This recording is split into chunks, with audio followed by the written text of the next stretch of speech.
মোটামুটি সবাই আমরা ইমো ব্যবহার করে থাকি, কিন্তু ইমোতে আমাদের নিজের আয়ত্ত বা নিজের ভাষায় না থাকার কারণে আমরা ইমো ব্যবহার করতে অনেক কষ্ট হয় বা ইমোর কিছু সেটিং আমরা বুঝতে পারি না। সো আজকে আমি আপনাদেরকে দেখাবো কীভাবে আপনারা ইমোর ভাষা পরিবর্তন করতে পারবেন। সো ফিরছি ইন্ট্রো ফর।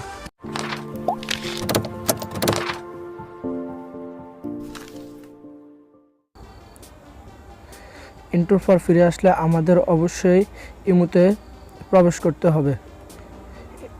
ইমোতে প্রবেশ করার পর আমাদের অবশ্যই এখানে 3 ডট আইকন লেখা আছে, 3 ডট আইকনে আমরা ক্লিক করব।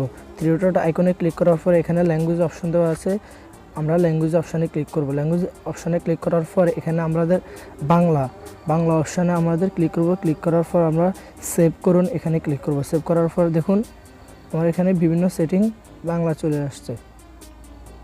দেখুন আমরা এভাবে আমাদের ইমোর যে ভাষাটি আছে সেটাই আমরা পরিবর্তন করে আমাদের নিজের ভাষায় আনতে পারবো। সো আজকের মতো এই পর্যন্ত, ইনশাআল্লাহ আগামী ভিডিওতে আবার দেখা হবে।